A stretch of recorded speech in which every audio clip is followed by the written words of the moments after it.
parts to debt validation. This is where a debt collector has to put up or shut up. Okay? The first thing that a debt collector has to do, if someone let's say someone contacts you, let's call him John. John contacts you because you owe $100 for some shoes that you bought at a shoe store, XYZ shoe store, 2 years ago. Now, you don't wear them shoes and broke them shoes. Took them to the cobbler, got them fixed. Tore them up again. They got, you don't even know where the other shoe at no more. It's 2 years later, you had a dog shoe, one of the shoes. Ain't no telling what happened to these shoes. But John calling you about this debt for these shoes. And you're sitting there and you're thinking, you're trying to figure out what shoes you bought from somebody named John. You know nobody that I got you. Alright? When they got their tax bill, either it was reduced, or if they were smart, they actually got a refund. So they done got paid for them shoes already. They don't care nothing about XYZ and clothes. They don't even care. They vacationing with the money they got from the government for them shoes you bought. Right? They done spent up all their money. So they bundled up all their old debts, and it's really just books. They just got ledgers with the names and probably phone numbers, maybe addresses, and the amount of debt that a whole bunch of people owe them for shoes that they didn't pay for. They found somebody, John, who bought all this debt from them. And let's say your original debt was, I think, was it $200 that we paid for the shoes? All right.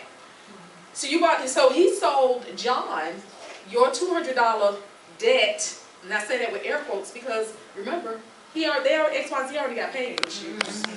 So he sold this sheet of paper or book or ledger or whatever to John. And let's say for your $200 debt, John might have paid him $12. Right? For your $200 bill. It's no different than this paper that I just wrote on. It's just stuff on the page. So you can call Regina, you can call Mary, you can call somebody to get John off your back. We're going to send John a letter, and John is going to have to do a few things. Like I said, he got to put up or shut up. He has to prove that you owe a debt, and he has to prove that you owe a debt to him. Right? So, the first thing that he has to do is produce an instrument that bears your signature. He got to produce a contract that says that you agreed to pay him $200 for some shoes. Then he has to prove how he came into possession of this debt. Did he buy it, or was it assigned to him? Right? And there is a difference.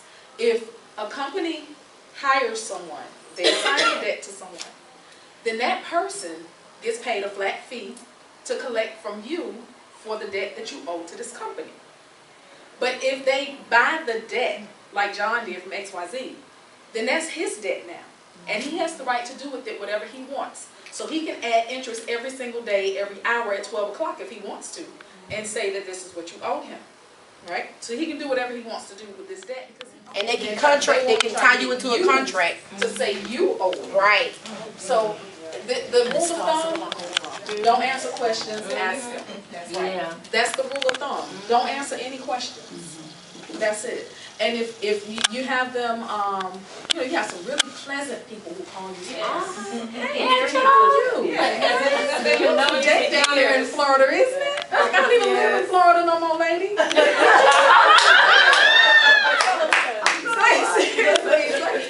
That's when you turn into Shanae. Why is you calling me? Trying to get you to agree to this debt. That's what they want to hear. That's what they're trying to get you to say. Okay, now, when they're asking you these questions to pretty much validate who you are and that you own this debt, is it safe to tell them